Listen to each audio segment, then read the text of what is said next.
Happy Monday evening. This is Frank Rock. This is the House of Orange Sports Channel. We're going to rock and roll. We're going to talk some football. We're going to talk some VFLs. We're going to talk some recruiting and a little bit more. Again, I'm Frank Rock. I got a special guest. I'm going to let him introduce him to you tonight.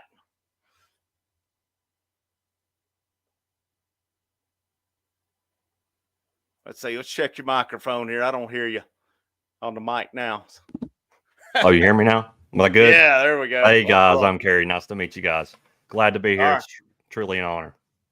All right. So the relationship between Kerry and I, 10 years ago, my first year of teaching in the home of, Kerry will know this reference, the home of Evan Carter, the home of Jason Witten, we were in. My first year teaching, one of my students was this dude right here. One of my favorites for sure. Doing cool things in Knoxville, UT. Graduated early, doing his thing, but he's definitely a big Vol fan. We're going to talk plenty of stuff tonight. So I hope you guys are ready to rock and roll. We're going to have a good time on here. How you doing, man? Pretty good. I mean, can't complain. Living the dream. 19 days till football season. Really nice right now. Really nice. You're in a period, and especially you being in college now, my lifetime, I mean, we had late 90s, peak of Tennessee football. You know, we've had some peaks of Tennessee basketball. We had Connect this past year. We had the Elite Eight under Pearl. Baseball, I mean, I guess Delmonico era, Lady Vols Summit era and such. But, man, this is truly the peak of Tennessee athletics. What's it like on campus? You're on campus. You're going to games. You're interacting with people. What is the mood? What's the atmosphere like on campus with basically every program right now excelling? Yeah, I got here in fall of 2022, which is, of course, when the iconic football season happened. Ever since then, it's just kind of kicked off. I mean, football's doing great. Basketball's doing great. Baseball's doing great. The vibe on campus is next level. There's always something going on. Like, you're not disappointed. You're not like some of the other schools where you're sitting through the winter. You don't have nothing to do. You don't have nothing to look forward to. You don't have nothing to watch. You're still focusing on football, and you're stuck in the middle of February, and you're like just focusing on National Signing Day, and that's just not very fun. I'm very thankful to be on campus right now in the time that I am. I mean, we got Nico as our quarterback. Basketball is doing great. Baseball just won a national championship. I mean, it's been since 2008 since we've won a national championship. Anything that's an honor. Just to be a part of that, just to be a part of the university during that time period, that's a huge privilege to be able to say that in my future. Overall, just campus, there's nothing better than campus right now. So I'm definitely living a dream. It's pretty cool because, like you said, baseball, I mean, it's not been that long ago. Somebody in one of my videos in the comments had said, you know, it's not been that long ago when we had these other eras. I mean, you look back, I guess, 6-7 years ago? It was rough. It was really rough. I mean, you had the tail end of the Butch Jones era. I never liked the Jeremy Pruitt era. I was never a fan of Jeremy Pruitt. I mean, Rick Barnes had to rebuild his program. I mean, you probably remember, you were probably still in high school when they came up to Johnson City and played against ETSU at Freedom Hall. Yeah, he was just rebuilding the program then. You probably remember a time when Tennessee was coming up to ETSU in baseball every year. Yep, that was pretty common. Yep. Now they don't do that anymore. I mean, that program then, I mean, that was Todd Raleigh, Dave Serrano, then, you know, Tony Vitello. But now, who would have imagined getting to this point? And I think a lot of it deserves, the admin deserves a lot of credit down here as well. What do you think? I mean, the admin, if we aren't anywhere where we are, if it's not for the admin, I think Danny White's doing a great job. He's making sure that every program is prioritized. I mean, even the women's soccer team, all those little small sports, they're growing. You see a growth. You see more fans starting to go to the game. They're creating more revenue. Then you have Chancellor Plowman that's backing him. She's supporting the university till she dies. We saw that in court. There's nothing that tops this staff that we have right now. It's definitely a lot years better than in the past than it was a decade ago when I was in high school. I mean, you couldn't do anything. Like, the only thing that mattered was football, and we were really bad at football. And they tried to push that down your throats, and that wasn't doing anything. And now you're seeing them push everything. They're pushing volleyball. They're pushing soccer. They're pushing tennis.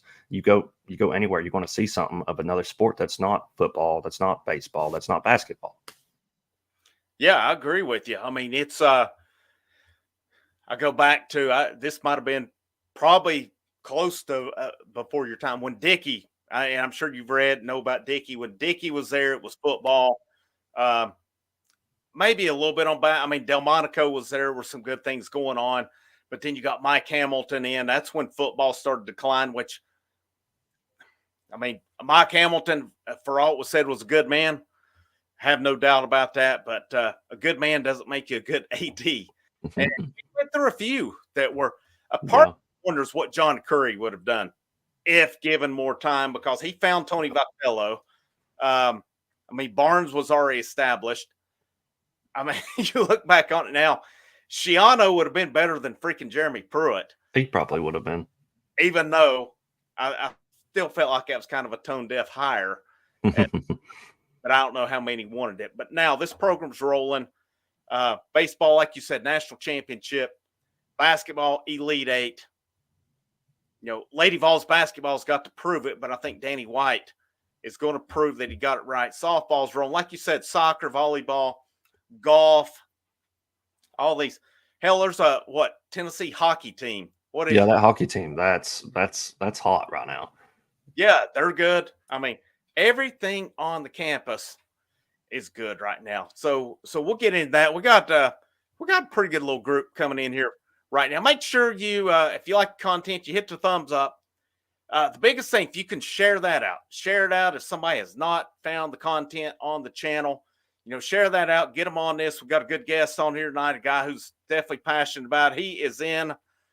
He's on campus. He knows the atmosphere right now. He tweets a lot. He did some pretty killer baseball preview stuff. Yeah, that was a lot I of was work. impressed with it. Yeah, And that was a lot. funny, the ironic thing about that, I tried to get this guy to play baseball in middle school, and he chose I just soccer.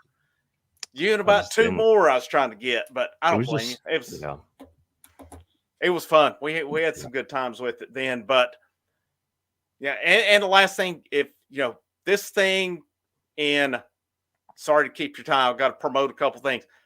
August 12th, 2024. My goal at this point in time was to be about 800 subs. We're getting close to 1,800 subs right now. I'm pretty happy with that. That's pretty good. Congrats. Great job. All of the content is rocking and rolling. I mean, football's starting to pick up as well. So let's see what we got here going on in the chat. We've got Papa J. Papa J's the man says, let's go Big Orange. David Burgess says, hello, guys. Go Vols. G. White, other member of the channel, says, great to be a Tennessee Vol. Papa J again, a member, diehard guy on the channel. Things are definitely looking sweet on Rocky Top. Tim Dewberry, another regular. I wish we had kept our soccer coach. Yeah, he went to Florida State. Is that right? Yeah, I'm pretty sure. Mm-hmm. Florida State, I'm thinking, went there and won a national championship. So, yep. I don't know why they fired him, in my personal opinion. Yeah. Backwoods Tennessee, this is a good one. I always promote Backwoods Tennessee. He's got a channel on YouTube where they do a lot of, I mean, it's backwoods. They use a lot of I don't want to, I need to get him on here with me. We've talked doing a crossover at some point.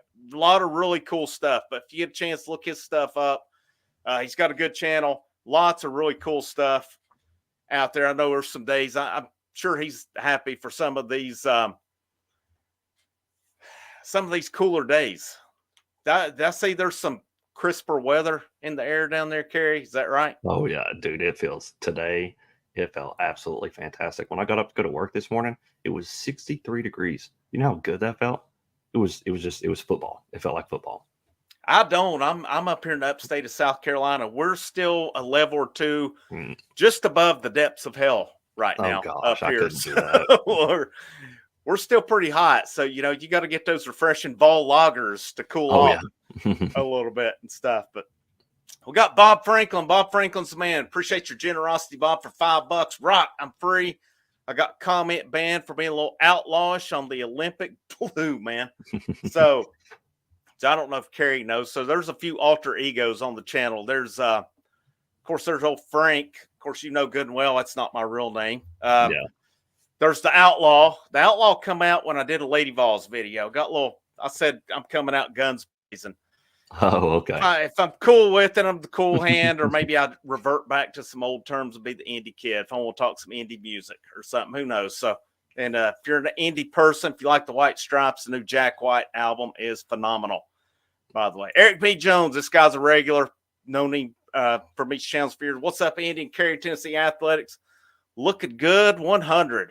All right, I agree with you. So, all right, man, let's rock and roll. So today, so the one I'm pulling out here, I did not send you, and I told you about it beforehand. AP ranking today comes out. Tennessee 15th, coaches poll 15th.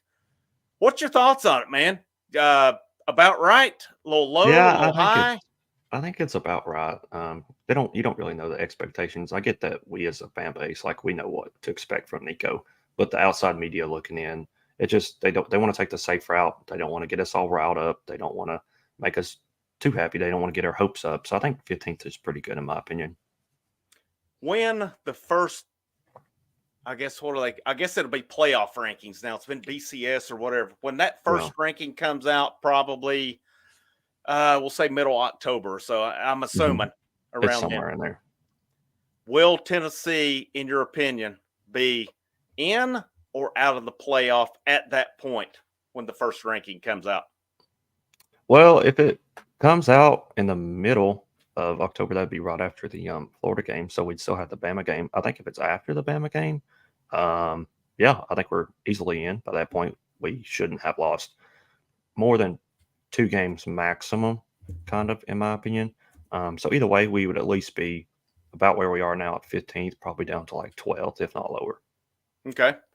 All right. So now with that said, all right, and we'll get into some scrimmage talk here in a minute. So I'm going to switch the order up here on one. I'm going to reverse 2 bullet points going into that AP ranking.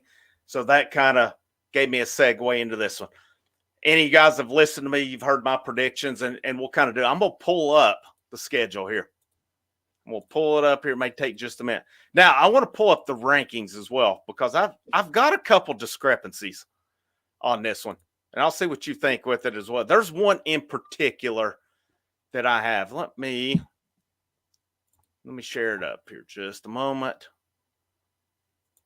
All right. Hopefully everybody can see this one. So I'm pulling up the AP Top 25 rankings. There's an ad for it. I don't care about subscribing to the AP. So, all right, here we go. We got Georgia. Can you see it as well? Yeah, I can see it. All right. We got Georgia, Ohio State, Oregon, Texas, Alabama, Ole Miss, Notre Dame, Penn State, Michigan, Florida State, Missouri, Utah, LSU, Clemson ahead of Tennessee. So, and then right after that, some of significance to us. Oklahoma right behind. There's Oklahoma State, K-State, Miami, A&M, Arizona, Kansas, USC, North Carolina State, another one of significance. And then there is our last opponent, Iowa. And then receiving votes of interest to us would be Kentucky.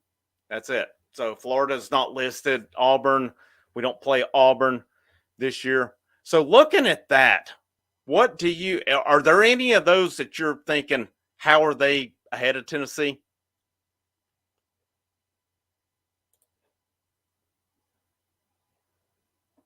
Oh, hang on. I don't hear you on the mic. Let me remove this here just a minute.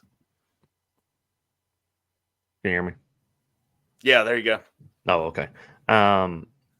Clemson, LSU, and Utah, not to me. Maybe Utah.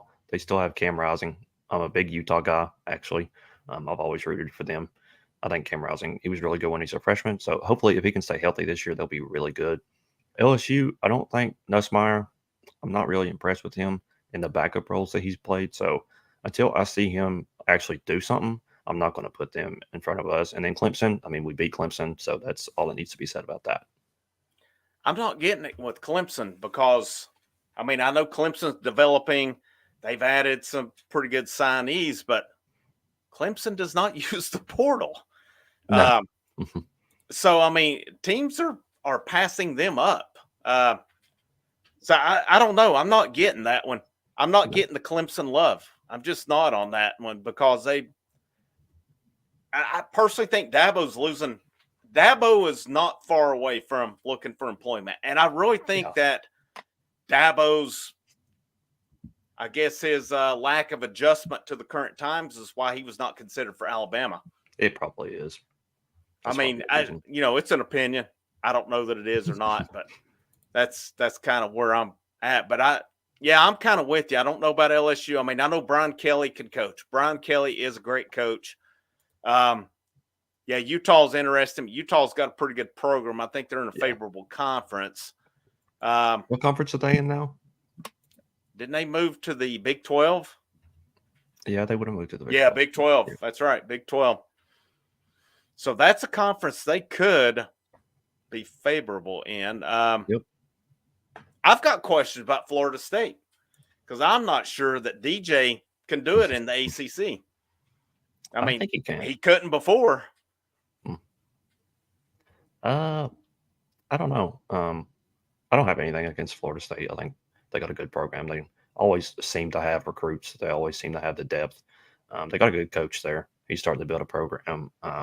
If they did it with Jordan Travis and he didn't like pop off the charts the entire year, in my opinion.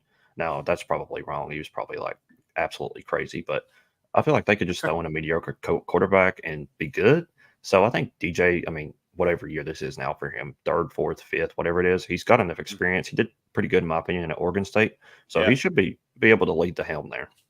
Okay. Yeah, I like it. So, I mean, I still, I know last year, I still have an issue with, and you may disagree with me on this. I know because if they say 4 best teams should have played last year, theoretically, Georgia was one of the best 4 teams. Oh, yeah. They last year.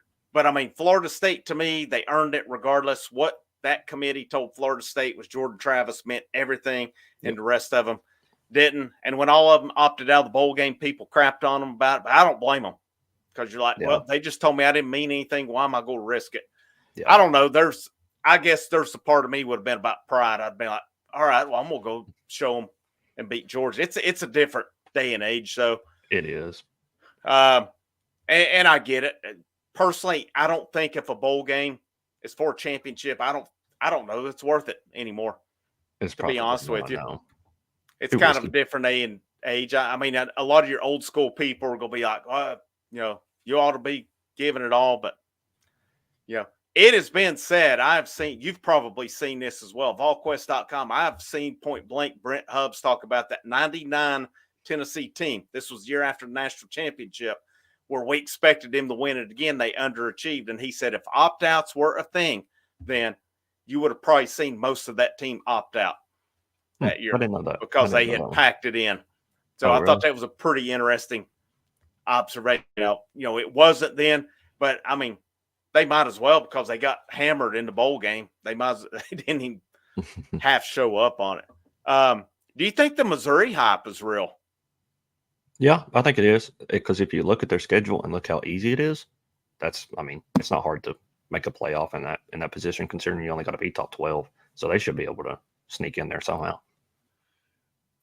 Well, let's see. I'll ask you this question. We're done. I'm going to pull up the schedule here. So I've given my prediction before. I'm going to let you and I go through the schedule here again. And appreciate you guys. You're with us. We got about 60 in here. It's a pretty good little crowd tonight. So let's see what we got here. Let me find my schedule. All right.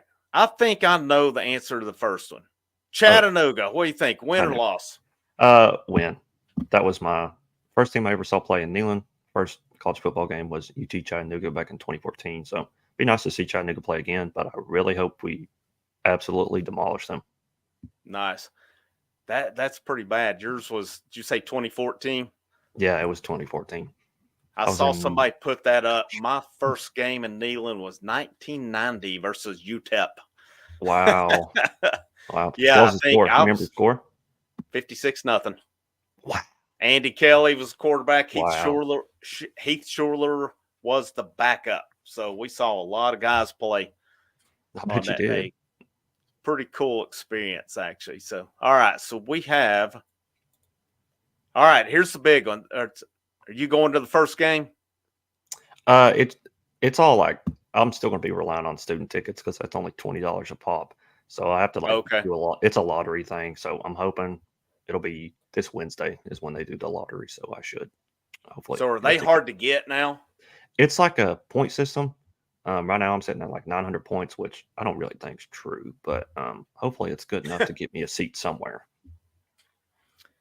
Here's a good one. Game number 2. I've actually got tickets. The wife and Oh, I are heading to this one. that'll be Funny fun. story. This is, I still remember this day. I don't know if you remember this. Back my first year teaching one day, right before Carrie's class, my wife, she's hanging out there watching. Here Carrie comes in. He's like, "That's your wife?" I was like, "Yeah." He's like, "Huh, she's out of your league." I remember that. I was thinking about that earlier, actually. I remember we still die laughing about that to this day. Pretty hilarious. In my opinion, then I was right. So You're still right. So you were never wrong. You were never wrong on that one. So, all right. So here we go. So North Carolina State, I've seen some rankings. I've seen anywhere from 23 to 25, depending on where it's at. Charlotte, North Carolina, Dukes Mayo Classic. What's your thoughts on this one? What do you think's going to happen? I think knowing that I'm a Vol fan and that we're Vol fans, this game is not going to go whatsoever what we think it will be. Um, it it's going to be. I feel like it's going to be close to like the third quarter, and we're going to get like a few minutes left in the third quarter, and we'll just score a touchdown, maybe get a turnover, and get a field goal, barely increase the lead, and then just hang on by tooth and nail just to get out of Charlotte with a victory.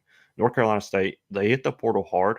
They did a really good job. I can't remember the name of their quarterback, but I know they got a really good guy there. And they also got the McCall UConn from kid. Coastal.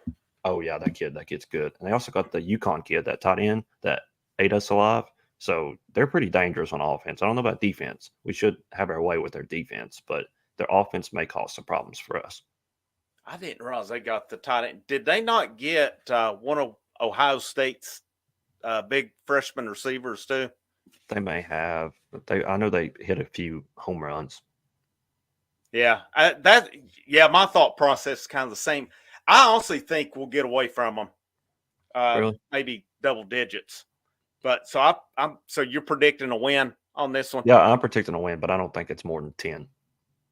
Oh, are you predicting 10 at the most? 10 at the most, yeah. Okay. All right. I'm actually picking Tennessee to blow them out. I think. I hope so. Yeah, I hope so too. But I agree with you. Their offense, you got Grayson McCall from Coastal Carolina, a guy who's put some numbers up. I didn't even think about the tight end from UConn. I know you've got I cannot remember which receiver. It was one of Tennessee was in on him a little bit because Ohio State had that group of what was the receiver? I just don't keep up these other teams enough. But what was the receiver last year? It was Tennessee, Ohio State. End up going to Ohio State. I can't think of the name. He was out of Chicago. But anyhow, there were like 3 of them. One of them, he was from North Carolina, transferred to NC State. So yeah, they're good. I think we're going to see, is Joshua Joseph's right or not? Joshua Joseph said, nobody's stopping us. Yeah, that's true. We're going to find out. That secondary is going to get tested. And I think the big thing for me is if its defensive line is what we expect it to be. I don't know what NC State's offensive line is like. That is true. I don't know what their offense is like either, but their defensive line, they should do really well. If there's any questions on their offensive line, I think our defensive line eat them up. That's my hope. Anyway, I'm picking win on that one. You're picking win. So we got them 2-0 here. Kent State. Are we both saying win on that? Yeah, with the new jerseys. I think they'll come out that weekend. So you think so? All right. Yeah. Okay, Kent State 3-0. All right, here's a big one. Oklahoma. September 21st, anywhere from 3:30 to 8 o'clock. That's going to be tough. That's going to be tough. You're kind of looking at the same position as it was this past season, where we went to the swamp, and you kind of have stuff to prove. You kind of have to win the game if you want to do something. Of course, then you're only trying to make the top 4 then, and now you're trying to make the top 12. It's Josh Heupel's homecoming. There's a lot of pressure on that game. Then again, Josh Heupel did walk into LSU, and he gave them everything, and that was a noon game. I was expecting us to be half asleep to that game and have a dogfight, and that didn't happen. And hopefully that's the same thing that happens against Oklahoma. Hopefully we go there and we just totally demolish them.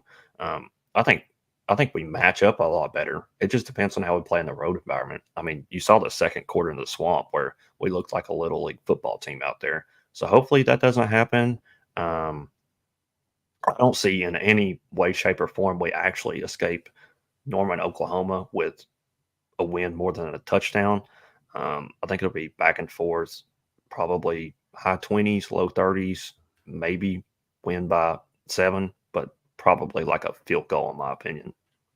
Okay.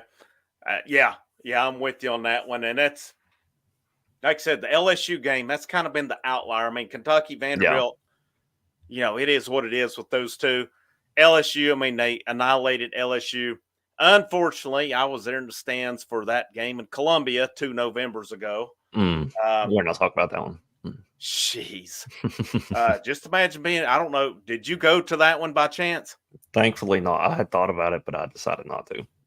I was living in Columbia, so thankfully I only lived about 10 to 15 minutes from there at the time. It was awful. It was off. Not only the game, we had to listen to it the whole way out. Oh gosh.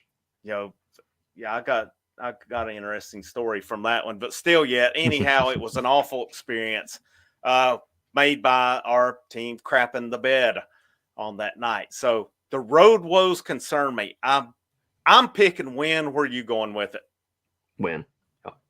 I'm going win, and I'll tell you what gave me the confidence was Nico's interview, and he said, "I love road games."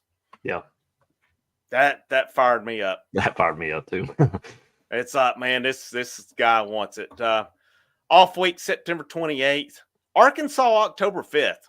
What's your thoughts on this one? That's going to be a blowout. Josh Heupel hasn't lost a game after a bye week yet, I'm pretty sure. And that's definitely not changing this week. I get that we get 2 bye weeks this season, but we definitely aren't going to Arkansas and losing that game.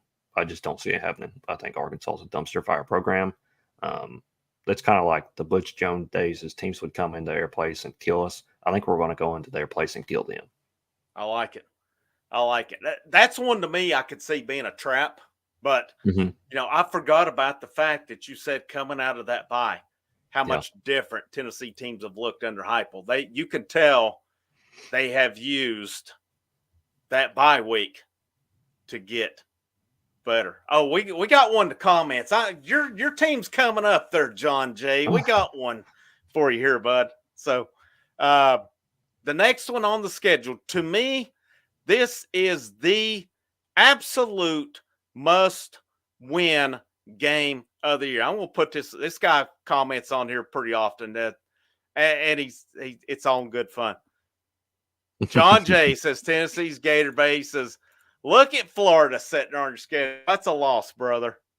What do you think? What do you think on that one? John, I'm really sorry. I'm really sorry about where your program's headed. Hopefully brighter days. Your SEC's better whenever your program's like top tier. Unfortunately for us, you guys have had our number for my entire life. I have seen us beat you guys twice. Yeah, I think twice. Thankfully, one of them was in person back in 2022. Hopefully this year, another one. I just don't think that they can live up to the environment. That's going to be absolutely insane. It's the first home game that the crowd can actually be the crowd. The crowd will play a true factor into that game. I'm just not sure that Florida by that point, they may be already off the rails with Napier. Billy Ball may be done by that point. So hopefully we get a rest in the second half to get prepared for Bama the next week.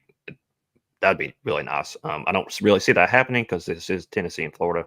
We know this rivalry. We know that doesn't go in Tennessee's favor. So probably looking at kind of like we did in 2022, where we find a way to win that game when we should have lost the game. Yeah, absolutely. I mean, hopefully it doesn't take an interception at the goal line.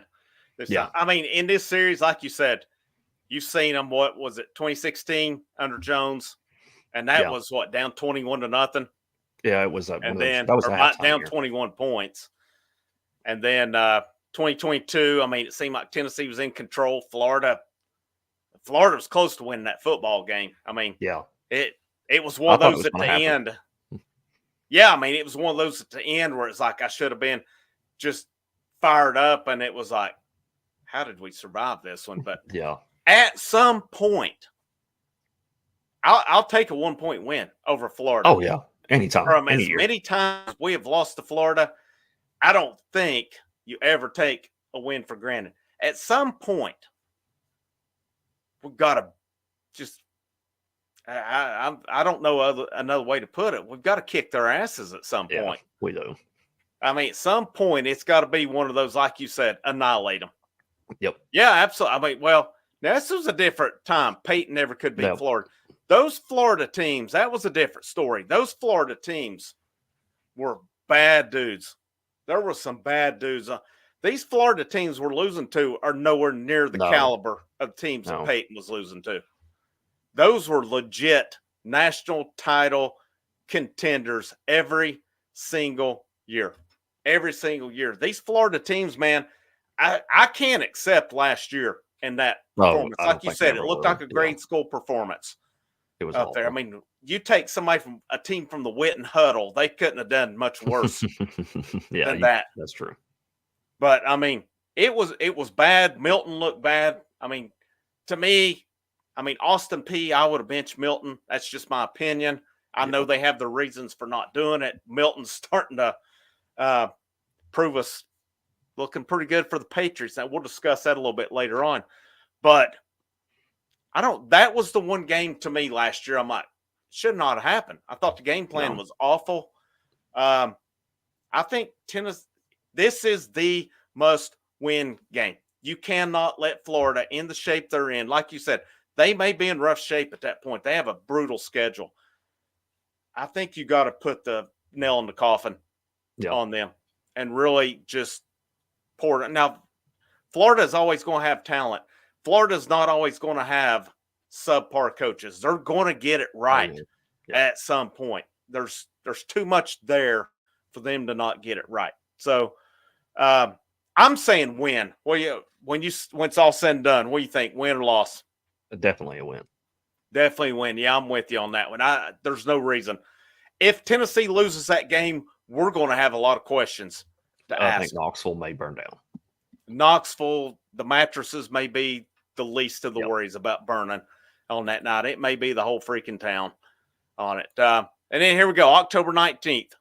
Here is the big one. This is a big one. Now, Oklahoma, NC State, Florida's always going to be a test. It does not matter what. It's kind of like Kentucky, Tennessee. No matter how good Tennessee is, Florida is a test. We know that's the truth. But Alabama coming to Knoxville. Alabama, AP poll had them at number 5. I think coaches poll they were right around there as well. Nick Saban's gone. Kalen DeBoer's in, which I think Alabama did as good as they could have done. I thought it was a great hire for them. He's a heck of a coach. I mean, he got Washington to the national championship. Yeah. What's your opinion on this game? If you've been following me whatsoever, this last football season, I made the trip down to Tuscaloosa. Great town, actually. I had a good time there. And of course, we were up 13 points at halftime. And there I was, the ball was about to get kicked off to the start of the third quarter. And there I was sitting in my head, like this cigar in my boot right now. I'm going to get to smoke it in front of all these fans. I'm going to get to say all this stuff to all these Alabama fans. And I'm on cloud 9. Like I'm experiencing cloud 9 at this point. Like, oh my gosh, we're about to do this. We're about to beat Nick Saban in his home stadium. And then the rails fell off. And there I am sitting with a soggy cigar in my boot from the sweat.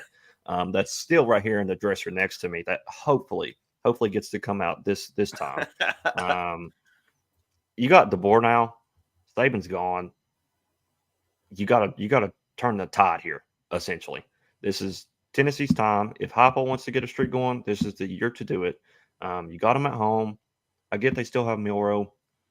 It's still gonna be a test for him. I don't really think that he played whenever Bryce Young and them came to town in 2022. I don't know if he survives in Neyland. Considering the way our defensive line is and the crowd environment, we saw the impact that had on Bryce Young. I get that he was injured, but if we can create that same environment, which we will, to Jalen Milroe, I think that we don't beat them by a field goal. We could beat them by double digits, if not more. I like it. I mean, Bryce Young was a whole different animal. Jalen Milroe is not going to be the number one No. pick. Bryce Young was the number one pick. He was hurt, and he still – I mean, you got to give the guy credit. He played an excellent game that day, still hurt. Yeah, I'm with you. I think – I don't think – and Milroe may prove me wrong on this. I don't think he's that good. I mean, he's good. He's decent. No. But, we saw it in the playoffs. I just don't think he's the guy. And like you said, coming into Neyland Stadium, this defensive line, we didn't have this kind of defensive line 2 years ago. No. I mean, the talent on this as well. So what do you think? Win or loss? I think it's definitely a win in their favor. Definitely win. I'm going win as well. So I've got us undefeated at this point. So that should put us up. Bye week, October 26th.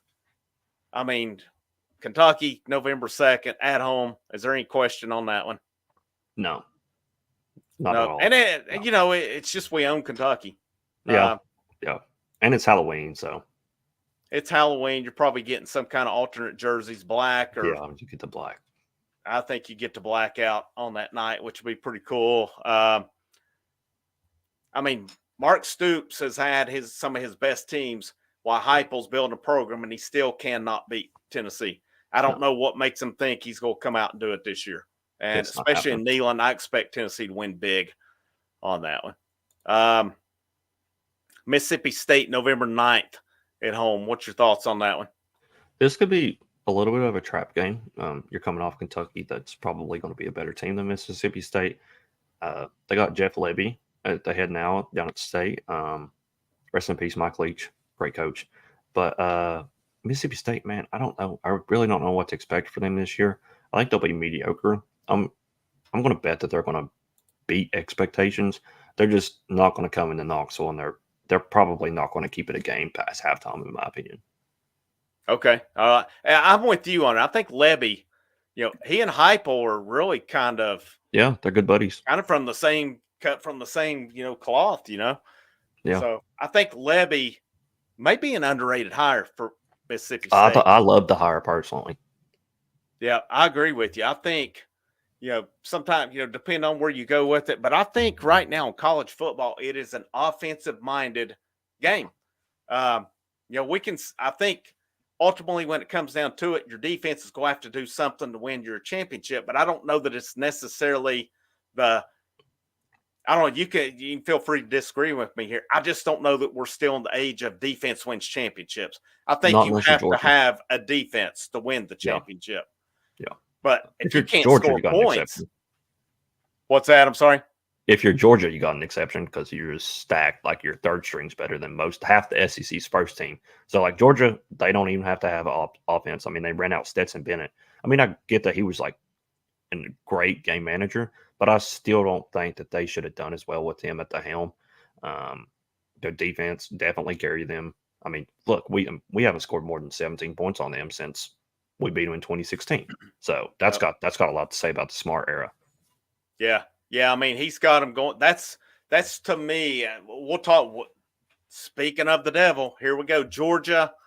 So Tennessee at this point, based on both of our projections, we both got them going 9-0 at this point. Georgia, November 16th. That's going to be anywhere from 3:30 to a 6 to 8 o'clock game. Now, Georgia, have you looked at their schedule? No, it's a little bit. It's harder than it was this past season, which is saying something.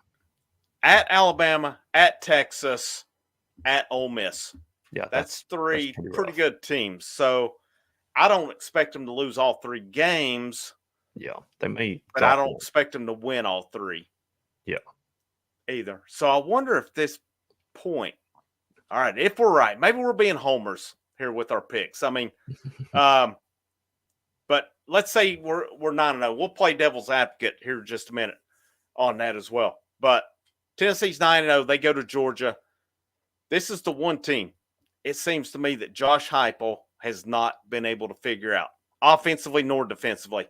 They've not been able to score much on them, like you said, and they've not been able to shut Georgia down. I mean, 2 years ago, when Tennessee went to Georgia, I can't remember, the score was a lot closer than the actual game was. I thought Georgia dominated that game. They did. Had it not rained, it would have been a whole lot worse. It I mean, definitely that would have offensive line got their lunch eat for them. been. They did. It was bad. I mean, Hooker, he didn't have time to do anything. So this year we get to that game. What's your thoughts on that this year? That's the game the students and the fans are circling on their schedule of this is a home game because they got to go to Tuscaloosa. They got to go to Ole Miss. I think you said they go to Texas, and if they Yeah. do, that leaves Tennessee to come there. At this point in the season, if we're 9-0, I still don't think we win. I don't see a way in my mind we go there and we do win. If it's at a neutral site, I'd pick Tennessee just because it's a neutral site. But it being at Sanford, nobody walks in there and wins. They're a dynasty right now, and you can't deny that. Um, I just it would take a miracle. It would take a 2016 miracle again to beat them, considering the success that they've had. Yeah, I'm with you. I've got to see it to believe it, just Yeah, because I think Georgia's just had their number. They have had Josh Heupel's number. They're still going to be loaded this year. I mean, yeah, they're number one. They're the consensus number one right now. They're going to be the favorite to win it. Like I said, they're just restocking. They're just reload. They're like Tennessee baseball right yeah, now. They're not rebuilding. They are reloading. You lose, hell, you could lose your top 22 guys, and they're just putting in yeah, 22 more 4 and 5 stars on here. They're getting transfers they need on here. I've got to see it, like you said, with their big games. Alabama, Texas, Ole Miss on the road. Florida's neutral site. Tennessee's going to be the one they're circled to get rowdy. And especially if, let's say we are right and Tennessee comes in undefeated, there'll be some knucklehead in the Tennessee media that'll run their mouth like it did. And I yeah, love Eric Ainge. I really do. I loved him as a player there, but that was all it took 2 years ago. He said, and he's right. When he was there, he shut them up 2 yeah. He different did. times. Unfortunately, that program was not what it is now. Not So even it's like close. comparing apples to oranges. So, you know, I've got to see it to believe it too. I'm with you on that one. I'm saying 9-1 Yep. here. Any doubt on these last two, UTEP and Vanderbilt? Not at all. All Won't right. even be So we're close. both in agreement, 11 Yeah, and 1. definitely. With if Tennessee's go 11 and 1, are they playing it in the SEC championship game? Let's see. They'd have to be number 2. Because It just there's no depends. divisions this year. Yeah, it just depends. It depends on Georgia whenever they play Texas and Ole Miss, the outcome of those games. Um, I'm gonna go with yes, just because I don't see I don't see a way in my mind that both Texas and Ole Miss beat Georgia. So I think we got to be number 2. Ole Miss is probably going to drop a random game somewhere. Texas is getting a welcome to the SEC, so hopefully they lose too. Um, it'd be nice to get to the SEC championship game. I don't think it benefits you whatsoever. You kind of see that now in the 3 major sports where making to the SEC tournament or championship game, it doesn't really help you. So I wouldn't be heartbroken if we didn't make it. When you don't have to play Georgia, you don't get murdered, and then have to turn around and essentially play for a spot to hopefully boost your chances of playing for a national title in just a few short weeks. There is a possibility. I think there's a scenario out there where pulls off shared. I think there's a scenario out there where Tennessee basically goes 11 and 1 and doesn't play for it.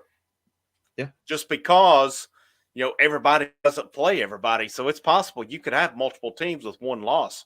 Yeah. I mean, if you've got Georgia with one loss and they beat Tennessee, well, they're going to get it over Tennessee. I'm kind of with you on that. I don't really like the conference championships. But it seems to me kind of like your point. It really is more of an opportunity. Sure, you might be able to hang a banner or something, but it's also more of an opportunity to hurt yourself. It is, yeah. Somebody will get hurt whether you want to tap it or not. So 11 and 1, is that enough to get into the playoffs? Easily. That's top 6 probably. Top 6. So I think the brackets on it is what? 1 through 4 gets a bye. Yes, I'm 5 pretty through sure. 5 through 12. So it'd be 5, 12, 6, 11. Let me think. 7, 10, 8, 9. Yeah. That's how it is, right? So, and then depending on where you go. How far does Tennessee get in your opinion this year? Personally, I don't want to be top four, and I don't want to be the last four because I want to host a home playoff game. That would be the Oh coolest wow. thing Yeah. to ever happen. And you get experience. If you get to play at home in a playoff game, I mean, you're boosting your chances. You're getting essentially a glorified scrimmage to go play Georgia the next week or Ohio State, whoever you're playing in the next round. So getting a home playoff game in December, Christmas time, could be some snow falling on the ground in England. I've never seen that. May never see that, but that would be pretty cool to see a December game. They may do like some Christmas light stuff around the stadium. I'd like that. I'd be a big fan. That would be amazing. I was thinking about that too. What is like a week before Christmas It would that be, yeah, first round like, is? hmm So that would be pretty awesome. That'd be pretty awesome. Get paired up, and you get the right pairing. oh yeah, You could say an ACC team. a I group of don't five team, know what's that. a group of five team, even like Appalachian State or somebody. Yeah, yeah. You get say a group of 5. You get an ACC. You get a Big 12. Big 12 team. I mean, I don't know. Big 10, Ohio. Everybody's high on Ohio State. Yeah, I think Tennessee could match up Ohio State. I don't know if they could beat them, but I think it could match up with yeah, the them. offenses can. Yeah, for sure. What's their ceiling in your opinion? Tennessee's. Yes. Uh, I will forever and always say that Tennessee's ceiling is undefeated, all the way, and number one team in the country. That will forever be my ceiling. Will it happen? Probably not. There's like a 99.1% chance that doesn't happen, but there's still hope. I'll always have hope. Okay. All right. So, got somebody questioning you here. Tony says glorified scrimmage. Are you nuts? Well, I mean, if you're playing like a group of five team, I mean, if Tennessee murders NC State the second week, it could be kind of like a rematch of that, and you're playing in Knoxville. I mean, you're going to have time off. If you don't make the SEC championship game, you got a bye week. Josh Heupel hasn't lost off a bye week. So technically speaking, it could be a glorified scrimmage. Okay. Let's hope we get that Hopefully. That would be opportunity great. Yeah. for sure on it. Let's get that. So let me see what else we got here. And so Tony says 10-2 at best. So we both said 11-1. Yeah. You're saying their ceiling is always national championship. I'm saying the Mhm. ceiling is national championship. You overcome it. I'm not saying they'll win it, but Yeah. you're not saying they'll win it. But if this team's what we hope, and we're going to discuss where they could get. Hell, we're at 50 minutes right now, so I don't want to keep. I don't. So we'll try to get. We've got a lot still to look at here, but if this team's ceiling is a national championship. All right, we're going to discuss how they get there. All right, what is their floor? What do you think is the worst case scenario? What is a scenario, the worst case you would look at and say, okay, all right, we can live with this and move on. But also, below that, what's the word? Anything below a certain record and there's concern with you? I think 9-3 is good. If they go 8-4, that's pretty disappointing because you've lost to like Florida or you've lost to NC State or you've dropped a game somewhere that you shouldn't have dropped. And that's the disappointing thing about 8-4. And you can go 9-3 and still be disappointing. You could beat Alabama at home and still manage to lose to Florida and then drop a November game to Mississippi State or something. Like it could happen. We saw it happen in 2022 where Tennessee just randomly drops a game. You saw it during Butch Jones. You just randomly drop games that you shouldn't lose. And 9-3 is just kind of, it's like if we went 9-3, yeah, I'd be upset.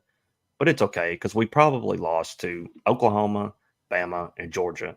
And it's hard to swallow, but you can live with it. I think if that's the 9-3, Oklahoma, Alabama, Georgia, like you said, it'd be tough to swallow, but you're like, okay, based on where they're at, Oklahoma's on the road, 15-16.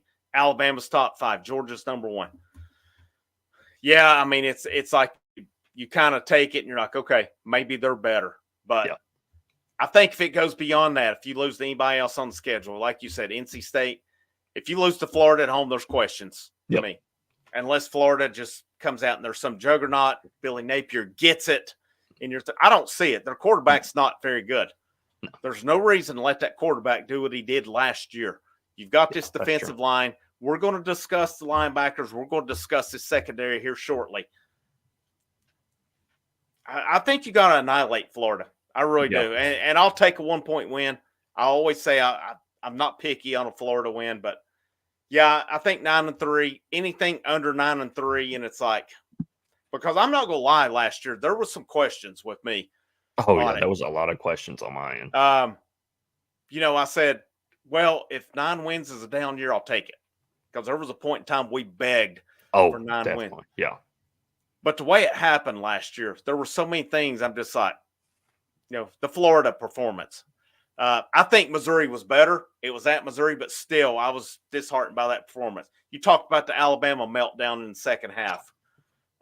You were there in person. Yeah, Still got the soggy cigar. Yeah. Hopefully it'll still smoke. You might have to load a little something stronger in it this time. Who knows? But there were some performances like the Austin Peay game.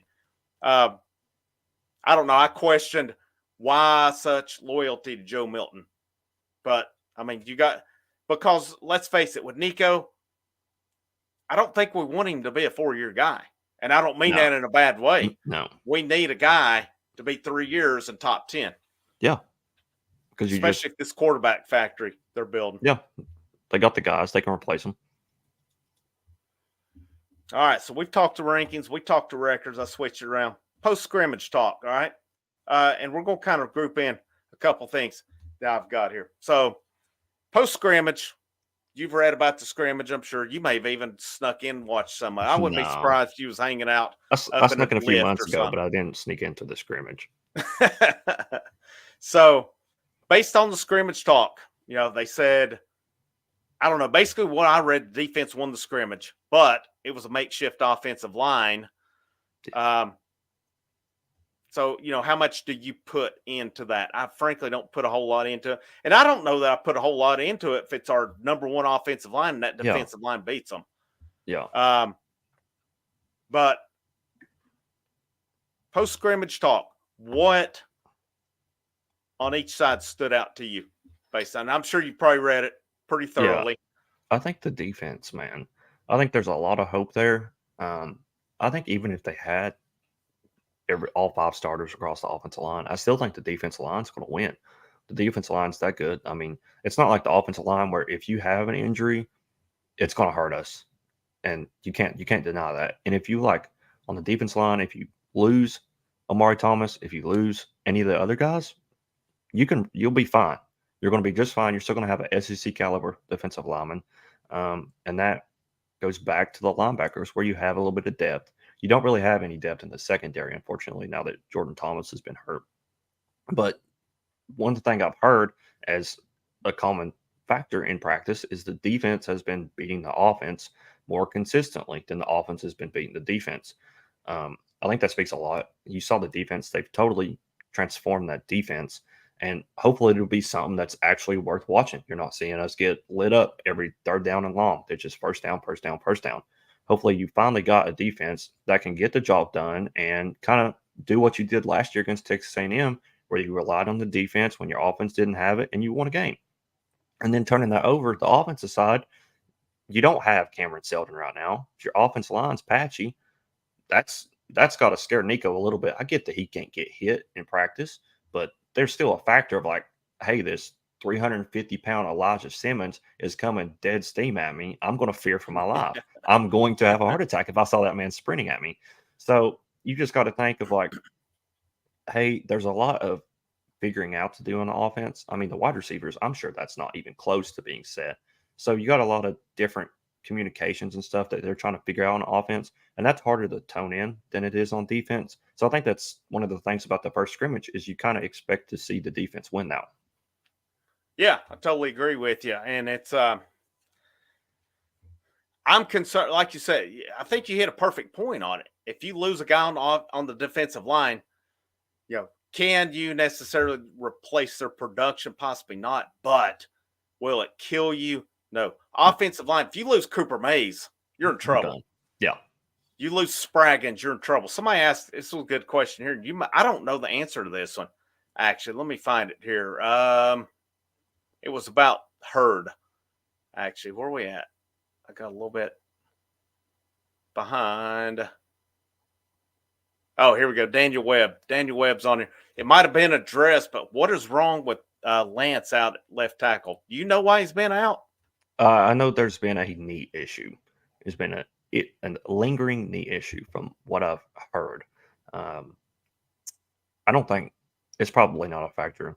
Guys like him, they can play first game, and you can't tell that they haven't practiced in weeks. The talent's there with him. I think that's a guy that you don't even have to have close to 100%. You could get 70% from him, and he would still be better than the majority of the left tackles we had in the past outside of Darnell Wright, because he's that good, and you don't have to have him full steam every week. It's a big time for him. I mean, he's got a lot to prove, of course, coming in. He didn't really play at LSU. The time he did play really good. So hopefully he'll be all right. You already know he's a starter. You don't really have another option there unless you move John Campbell back. So hopefully it's more of like a kind of what they did with Brew, where they limited his reps. They didn't push him too much because they know they really are going to need him. So hopefully they kind of just brought Lance to the side and be like, "Hey, we don't need you like to kill yourself out here. We need to save you because we're going to need you in November, and we don't really need you right now." Yeah, I think so too. And I think Matt Heupel called a couple of them out. Did you notice that? No, I He didn't. said that I mean, he didn't call them out directly, but he said, hey, even pros scrimmage and practice. He's like, we need Yeah, some of these guys to get out here. And I don't know who he was referring to exactly, um, but yeah, I'm with you because your option is if Hurd doesn't play, it's Campbell probably the left tackle and Dane Davis the right tackle. it is. Yeah, God bless Dane Davis, but you know, he's not a right tackle. We've seen it. no, He's just not a match for that. I think he's pretty good inside. he is. He's pretty good inside. I just don't think he has the agility, the athleticism, the quickness out of tackle. I think we need Hurd. I was thinking it was maybe, like I said, I'd seen something about a knee brace. Yeah. With it. Oh, this is a good question here. Is the team better this year or next? What do you think? I've got an easy answer on that one, but I'm going. Well, I don't know if it's easy, but I'm going this year. I think you got too many key parts, especially across the offensive line. You got Cooper Mays, you got Spraggins, you got John Campbell, you got even Dane Davis, and you have Jackson Lampley as well. I mean, you're replacing your entire offensive line this upcoming season, and that's just a position group that you have the depth this year. You need to get it done this year. You don't need to rely on incoming recruits, guys lower on the depth chart, and then the transfer portal when you have a chance to get it done this season. There's going to be a question I'm going to pose to you. You can probably guess this when it goes with recruiting. It goes with an announcement coming this Saturday. And you said losing the whole offensive line. So I'm going to come back to that point on it because I've got a thought on that one. But I'm with you on it because you're losing 4/5 of your offensive line. Before I move forward, who you think wins the left guard spot? Who do you got at right guard? Spraggins. Oh yeah, Spraggins. I think it's got to be Lampley. You think Lampley? Yeah, I think Lampley. It just seems to me like Carrick's never healthy. No. And they talk pretty highly when he's out there. Things. Yeah. I'm going Lampley. I don't know either one. Either way you go, though, they're both seniors. They're going to be gone. They'll be good. That's 5 guys. There's Dane Davis gone. Hurd is a true sophomore, so he'll be he's back. A sophomore. But you're replacing, 4/5 of your starting offensive line. You're replacing 6 of your top 7. So James Pierce Jr. We got to hope.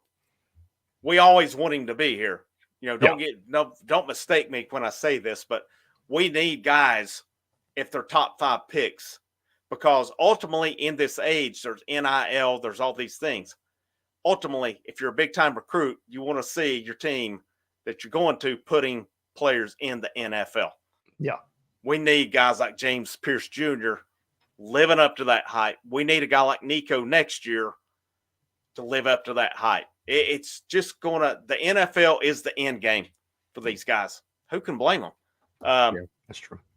To get in. I'm with you. I think this year's, to me, there might be some units better next year, like the secondary. We lose basically nobody out of the secondary this year unless they transfer. So you've got to think in a year with that. But, I mean, to me, I see Dylan Sampson gone. I see similar Jalen Wright. I think Dylan Sampson has a huge year. Yeah. And we don't know that they rotate like they did last year. He may have a bigger year. I think it will.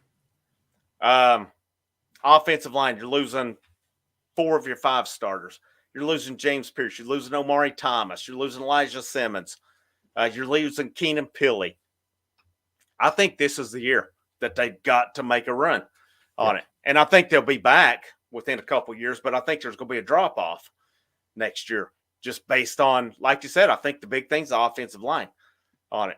And I don't know if there's another James Pierce. Now, is it Joshua Joseph, a Caleb Herring, a Jordan Ross? One of these guys, there's talent. There's big-time talent. But James Pierce Jr., man, he's a beast. He is. He is a beast on it. So we talked about coming out of that scrimmage. You made some good points on it. All right. So now, if we look at it, so I'm gonna put you on the spot here with 2 different questions. I don't know if you've thought these through. Hit me. So on offense, and you may not choose Nico. Who are your 5 to thrive on offense? All right. So number 1, we got Brew. I'm not going to go like the big guys, of course. You said I can't do Nico. I'm not going to do Sampson. I'm not going to do Squirrel. So I'm going to hit Brew. I think you saw the impact that he has when he's not catching the ball, just simply blocking and putting out the physicality that he does. He sets the tone for Tennessee football. He's the leader of this team. He's a grown man. He's thinking about getting married from what I'm hearing. He's taking the life steps outside of it. He's apparently a great guy. He talks to everybody, part of the team. He's very humble. He's a leader. He's back. It was heartbreaking seeing him break his ankle last year against South Carolina in person. That was a pretty emotional moment. Now that he's back, full speed. This is his year. You got Squirrel. It's going to take a lot of attention. Then you got Brew. You saw what he did in the few reps that he did shine. You saw him. He seemed to be beating guys down the sideline, and he doesn't look like the fastest guy, and he does it all the time. And then you transfer it over to my second guy, Chris Brazell. I mean, have you seen the highlights from this guy in practice? Oh, yeah. I mean, this kid is insane. Like, I don't see how he didn't go somewhere else, or another team wasn't heavily into him, and how he just essentially just came to Tennessee. The kid is a gem. He's going to be great. He reminds me a lot of Jalen Hyatt. He's not going to put up Jalen Hyatt numbers, but he's going to be a guy that takes the stress off of Squirrel. He takes the stress off of Brew, and he's going to have a lot of success this season, and you're going to hear about him a lot. And then my third guy on the offense, I got Ethan Davis.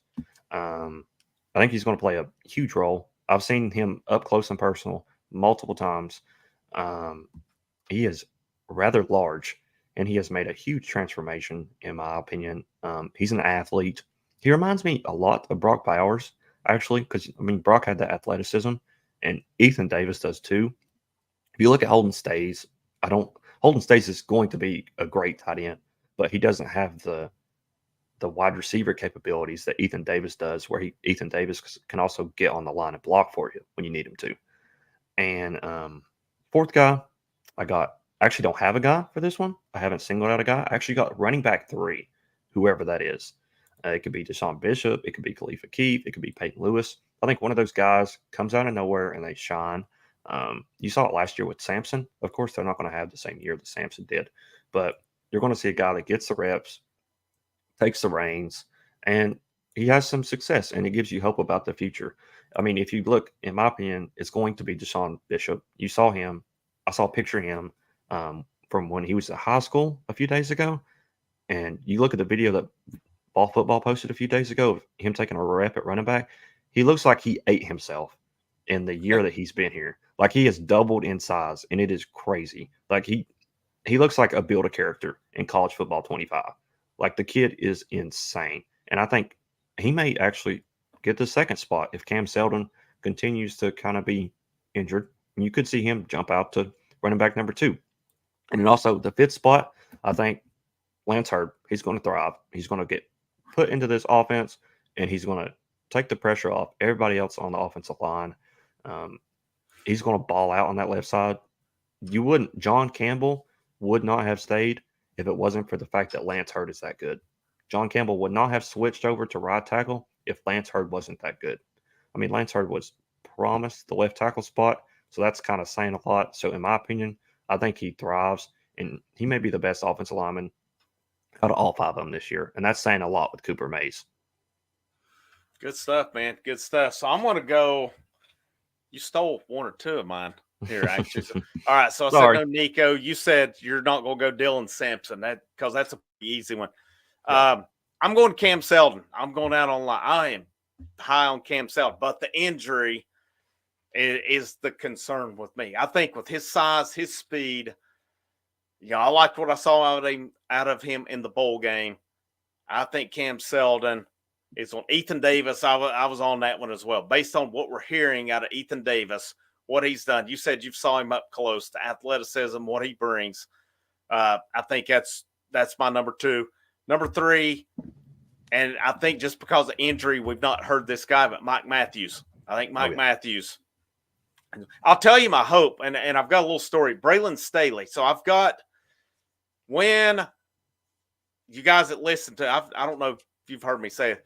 When I first moved to South Carolina 2019, the school I was at, middle school, Braylon Staley was an 8th grader in that school. I had his sister in my class. I didn't know him personally. I know he's coached well because he was a Carolina guy. We used to give each other crap. It was pretty funny. But I'm almost positive it was Braylon Staley. I would wear Tennessee stuff. I got crap all the time for it.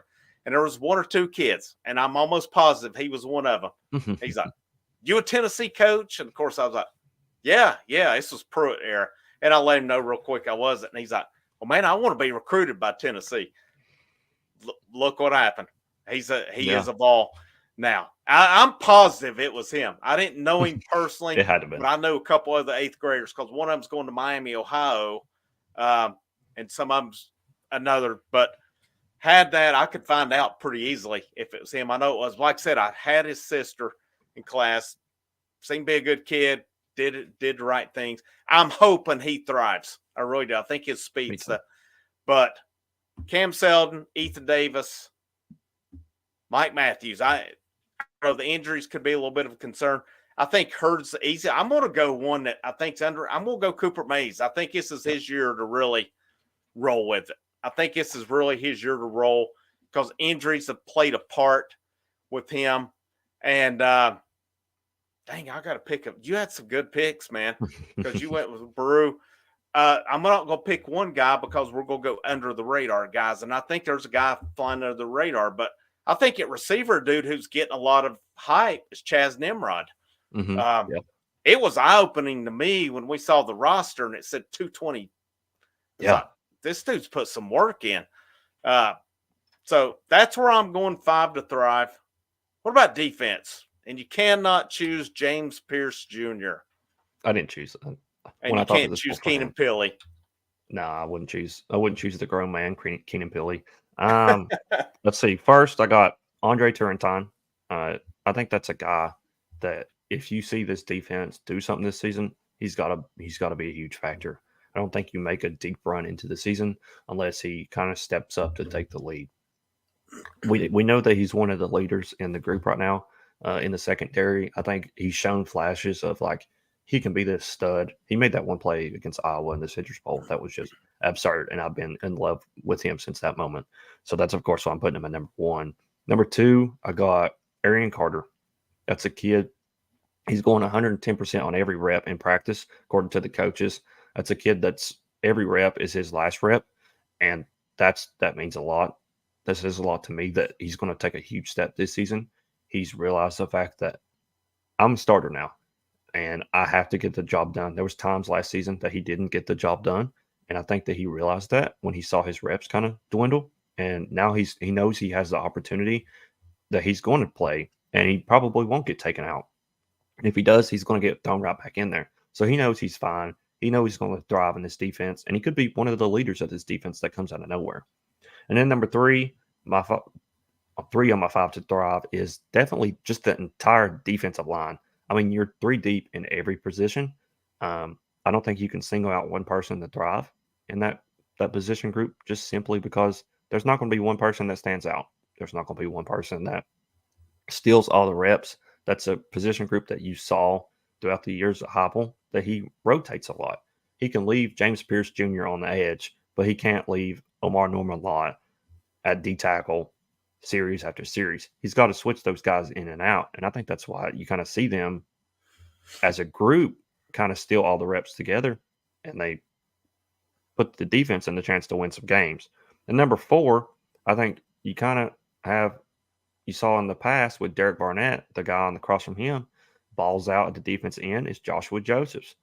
That's a guy, you saw him against LSU a few years ago. He made a lot of plays, and you were thinking like, wow, this kid's going to be a guy next year. And then turns out in 23, he didn't really have the greatest year. You saw his reps decrease because James Pierce Jr. kind of stole those reps from him.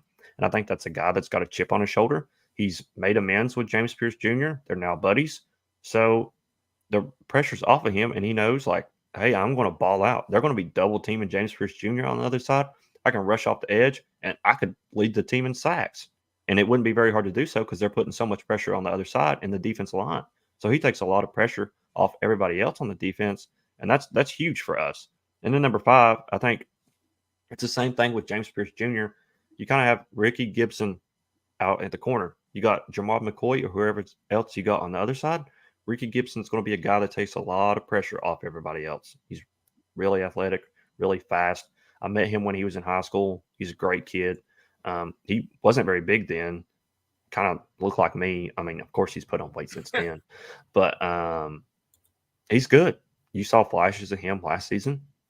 He could have been a starter at the end of the year last year. Because he was good enough then, and he's good enough now, and he's going to be a guy that you kind of see come out of nowhere, and it's like lockdown. You kind of have the Alontae Taylor and the Bryce Thompson effect of both sides, where you got two pretty good corners, and one of them's going to stand out, and that's probably going to be Jamal McCoy, and you're going to have another guy that you can rely on, and that's going to be Ricky Gibson, in my opinion. Good stuff. So I like Turntine as well. I'm not going to put him in my five, but I've just thought when that guy got chances, he made plays. He did. And I thought he was better than Wesley Walker myself. Oh, yeah, he was. I mean, like you said, the play made in Iowa, yeah, I think that's a big thing for him. I'm not going to go him. I'm going to try to go different than you on it. You mentioned Joseph's. I'm going to start with the defensive line. I am going to go. Somebody mentioned here, Caleb Herring, put on 50 pounds. I'm going to go Caleb Herring because that's James Pierce, Joshua Josephs, I expect big. I think Herring is in for some good things this year. There's my one. You said Arion Carter. Man, that's a good one. I'm going to go Edwin Spillman. And I know people are saying he may not get on the field, and he may not. I think somewhere, somehow, whether it's special teams or somewhere, this dude will hit you. And I think he makes a difference there. With Jordan Thomas out, I'm going Boo Carter. I know Christian Harrison, they're saying, is ahead. I hope Christian Harrison has made these strides. He's got the genes. Yeah. I mean, his dad was a bad dude. Rodney Harrison was a stud. I'm hoping it's all. I mean, I know last year in the bowl game practice, they talked about how he was making strides. They're starting him now. He's taking first team reps over Boo Carter. I still wonder how hard it's going to be to keep Boo Carter off field. But I know Tim Banks is all about his veterans. I still think it's going to be hard to keep Boo Carter off field. I am going Jamad McCoy on that. Like you said, I think he's our main guy there. My fifth one, man, I'm going to try to go somebody different. And I think Spillman's impact may be special teams. possibly. So it takes it off. I said Caleb Herring. Dang, man, this fifth one's a tough one. I'm trying not to replicate you because I would have went Carter, but that was a good one. Can't go Pilly. Can't go James Pierce. Tyree West. I'm going to go Tyree West. I like Tyree West. I think he was a highly rated recruit coming in. That was a big pickup late. Guys have got to make plays. Where I think Tyree West comes in is I think in some of your third down packages, I think they'll go smaller with them. And I think that's his chance to get in and thrive at that point. So I'm going those, and they're a little bit unorthodox, but so I'm going Tyree West. I'm going Caleb Herring. I'm going to go Edwin Spillman. Maybe not so much defense, but special teams possibly. I'm going Boo. I think Boo's going to make a difference. I think if Boo is everything we're hearing of him, they're going to have a hard time keeping him off the field. Yeah. And whether that's putting him at safety, whether that's ever how they do it, I think based on what they're saying, it's going to be hard to keep him off of the field. And I'm probably going the obvious. You went Ricky Gibson. I'm going Javon McCoy. I think he's going to be the guy. I started to go Jordan Matthews because we're hearing positive things on him. Yeah. But do you think, getting into that, and then we'll get into recruiting.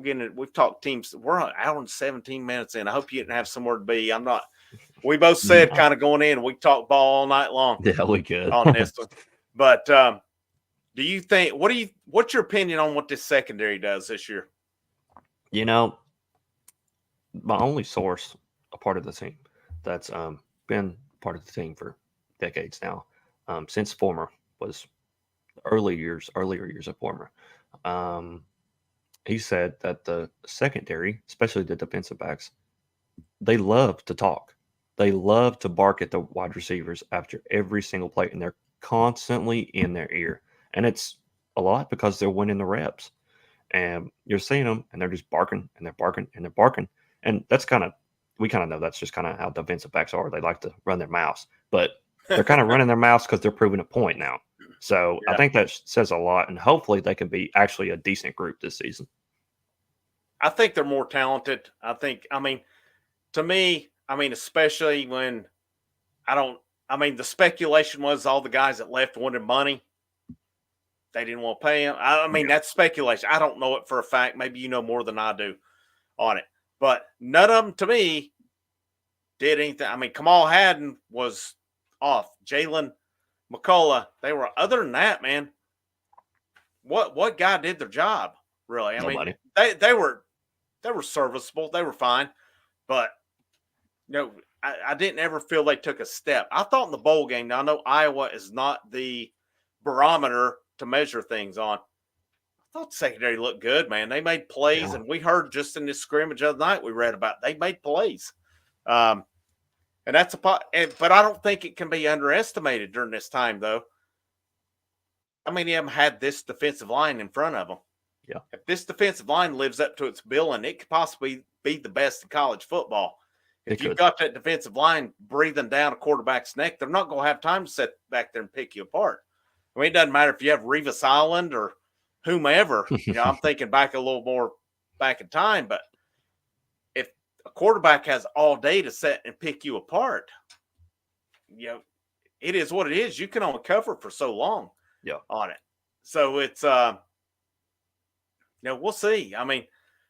Couple pretty good question here. Now, I don't keep up. You might keep up. Thoughts on some week one, A&M, Notre Dame. Depends on now that second one. I think Georgia annihilates Clemson. I'm not high on Clemson, and Clemson may prove me wrong. And I don't have a problem with Clemson. I live 45 minutes from Clemson. I went to a game down there last year. If I'd have been at that game, if I'd have been an actual, I was for them over Florida State, but it was like I didn't care. I would have been livid if I'd have been a Clemson fan, as some of them slammed drinks down in front of me at the end. But I don't think Clemson has a thing with Georgia, LSU, USC. I think both teams are in prove-it mode right now. I think that'll be a proven game for both of them. But I don't know. What do you think, A&M, Notre Dame? What do you think on that one? That'll be a great matchup. Notre Dame, it's kind of one of those years that they finally should be ranked high. You see every year they're always ranked. I don't know how. I don't know why. They always get in there. They always get hot for no reason. And this is kind of the first year where I've been like, they kind of deserve it. Coach Williams, he's kind of putting them in a good position. Hopefully they'll be decent. Well, actually, not hopefully. I don't really like Notre Dame. Yeah. Hopefully A&M, they'll have a good team. Hopefully they take care of business in that one. Now Notre Dame got, was it Riley Leonard, Duke quarterback? Yeah. And that who transferred? They kind of cherry picked him. Yeah, pretty good. Yeah, absolutely. Yeah, they've done a pretty good job of that the last couple of years, actually. Georgia, Clemson. I don't know. Do you think any different? I think Georgia wears Clemson out. It may be a close game. I don't know. I think I'm curious to see, does Sammy Brown crack the rotation? That was a big recruit. Clemson beat Tennessee out for. He's probably going to play early, I would imagine. Cade Clubb, I'm not big on him. I don't think he's that good. No. I think he's overhyped. We'll see. I think the jury is out. I think this is kind of his prove-it year. Where if I'm Clemson, if he doesn't do it this year, I'm looking at making a change. Yeah, I think Georgia takes care of business. I'm hoping it's actually a decent football game to watch. Yeah. Because, I mean, the last time they played, that game was awful. You didn't want to watch that game. So hopefully this one will be more entertaining. But Georgia they'll still roll. Yeah, wasn't it like, didn't Georgia take a pick to the house or something? Yeah, that was like the only touchdown.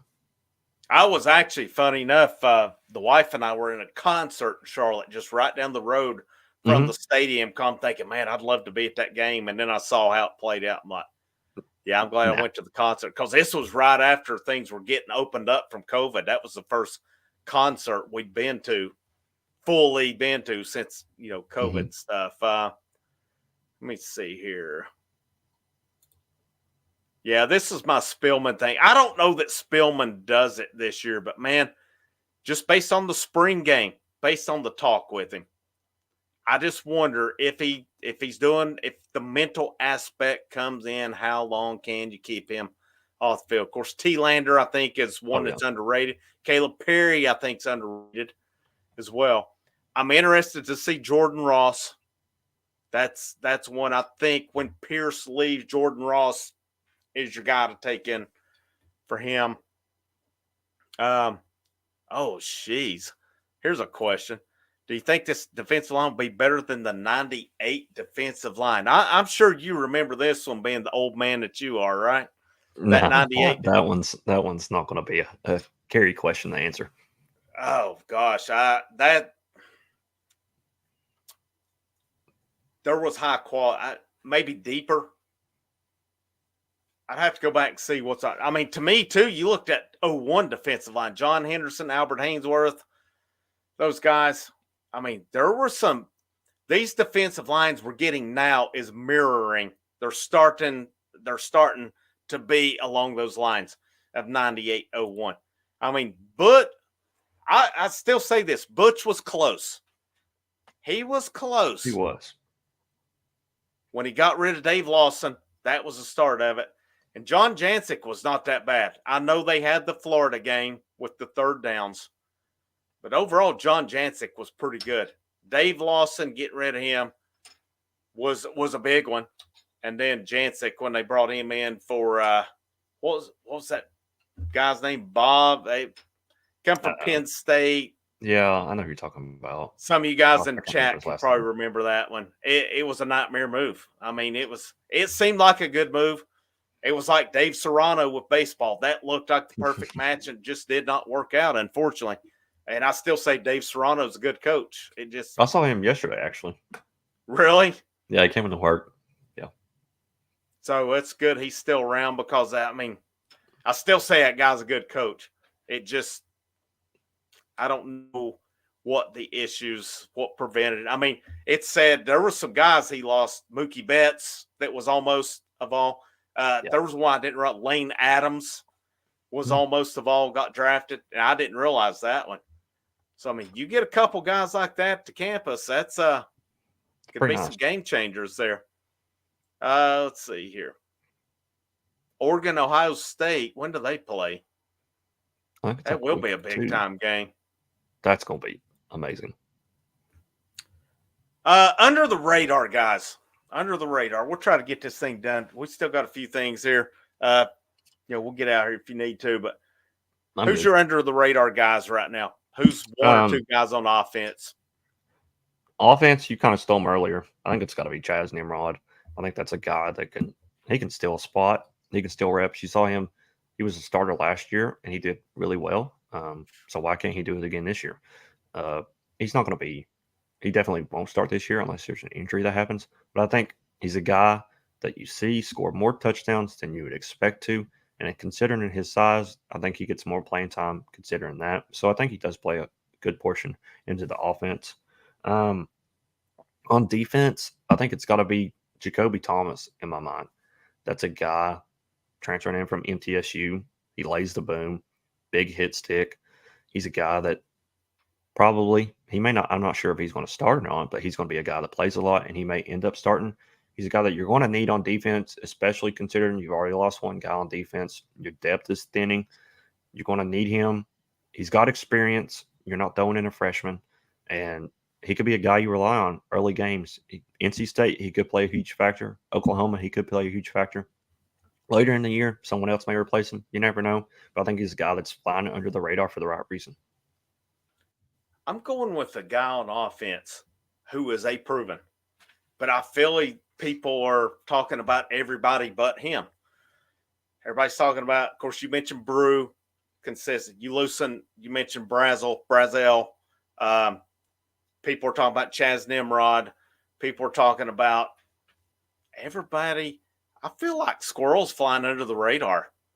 Squirrel's Mr. Consistent, man. Yeah. He did his thing last year. I've seen he's had some drops in practice that are going to happen. He was Joe Milton's guy. And maybe I'm wrong on this one, but I feel people are forgetting Squirrel White. You did mention him earlier, though, so I know you're not. But I feel like overall, when people are talking about receivers, they're focused on Matthews, Staley, Brazel. I can't remember.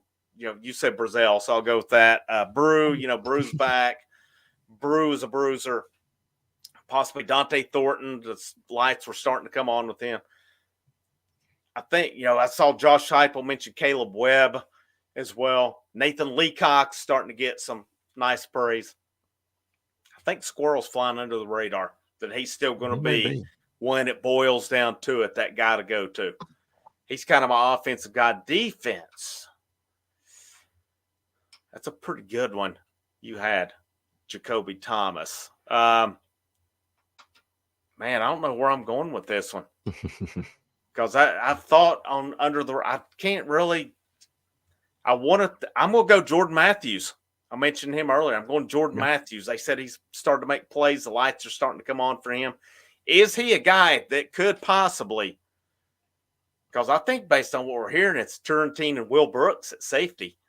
Yeah. And I don't know how to feel about that. I mean, you look kind of I hope Will Brooks is that good.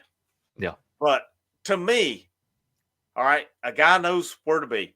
That's great and all. But this is one thing. And I've done it as a baseball coach too. I played older guys because they're older guys, and I thought they could put the ball in play. They could make a play where there was possibly a younger guy there that could have done. But I've done it. All right. It's I think we've all done it at some point, or we've all been there. But Will Brooks, he's a guy, he's a walk-on. They say he's doing what he's supposed to do. He's be there. Is he one of the most 5 talented guys is my question.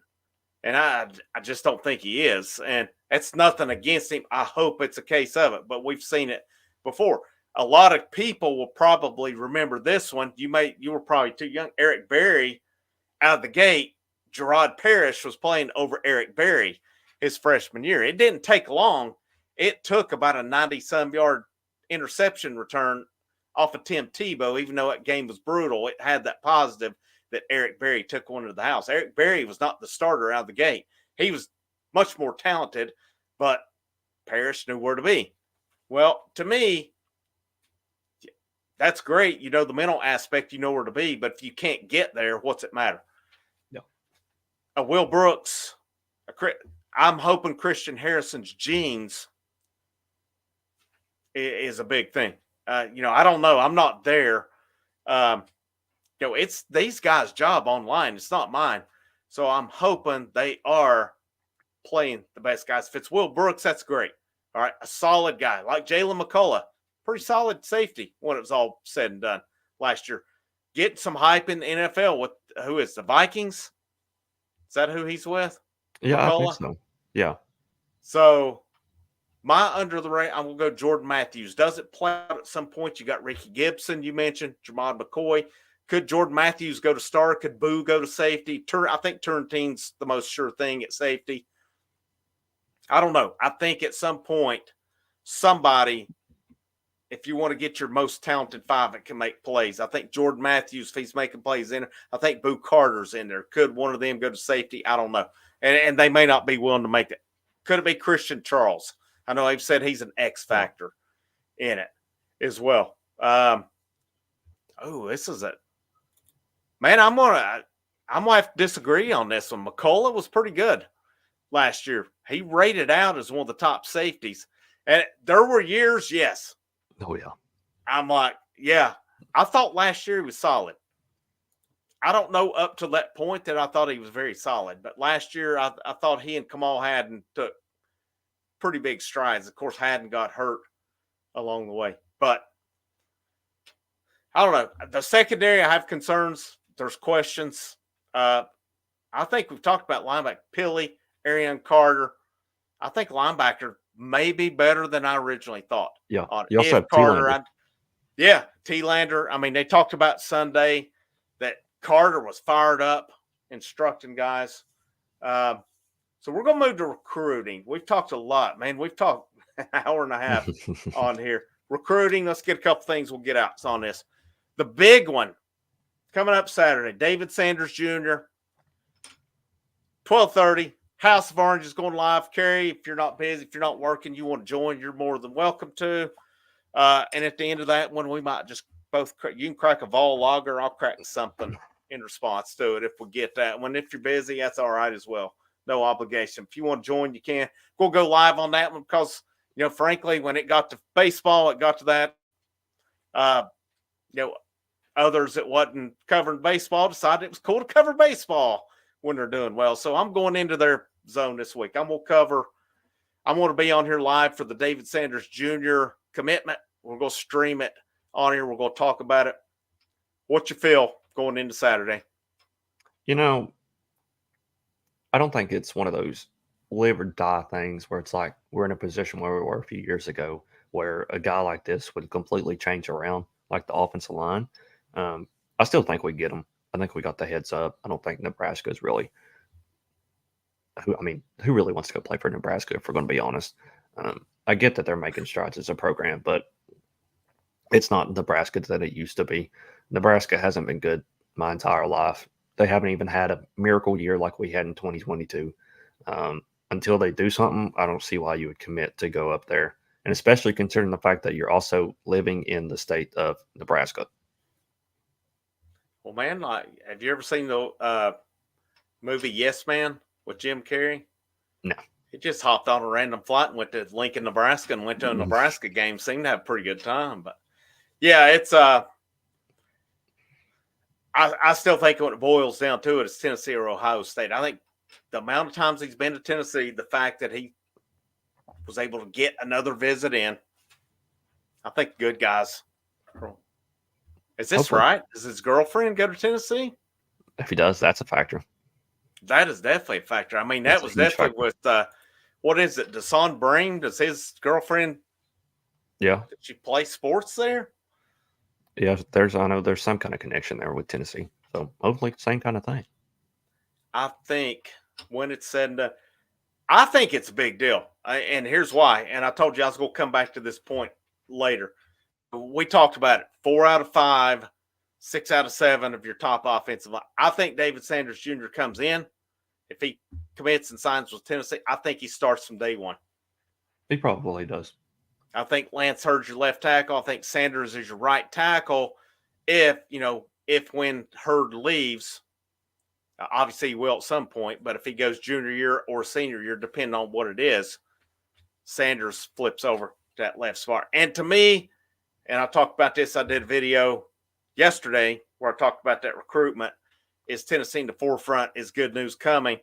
I cannot stress to me how important it was when the last time he was there. You had Nico, you had Jake Merklinger, George McIntyre made the trip to campus, Faison Brandon made the trip to campus. 4 elite quarterbacks, and I think people are sleeping on Jake Merklinger.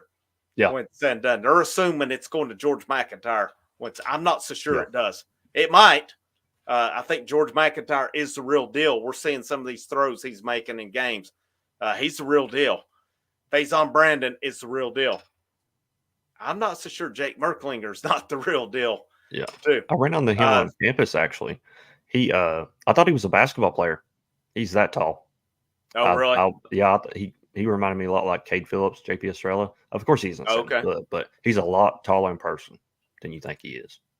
I think this is a good point. Jordan Whitfield says, don't forget about Bennett Warren. That's right. That was a big recruit. They had a really good offensive line recruiting class this past year. There's another one. You know, if you get David Sanders Jr., you also got Douglas Utu, who is based on the publications, that's an elite offensive lineman as well. I still think they've got to hit the portal for some. They do. The center position. I mean, if you get a good center in the portal, I know on Tennessee's media day for the SEC media days, Nick Saban said it. He's like, when you get out and recruit linemen, it's not that easy to recruit a center. You know, Cooper Mays, Cooper Mays, he was a center coming in. Yeah. But you don't always get that. I mean, how many times over the years was it makeshift guys at the center position? So, I mean, they've got to figure that one out. And hopefully one of these guys on campus, they can figure it out. I think David Sanders Jr. is big. Is there anybody else? I mean, there's Onis Konambani out of Columbia, defensive back. It looks like Tennessee's in good shape. Florida State's probably not going away, but I think Tennessee's going to win that one out when it's all said and done. Are there any other names that you're aware of out there for 2025? Not really. I haven't been totally on the radar about that kind of stuff yet. So I just don't know. I think Tennessee hit it out of the park this summer with their visits. How they planned them, who they brought in. You get Sanders Jr., you get Konambani. I mean, maybe I think I saw where they mentioned Jaden Harmon, who's a linebacker commit to Alabama, possibly that they get in on him.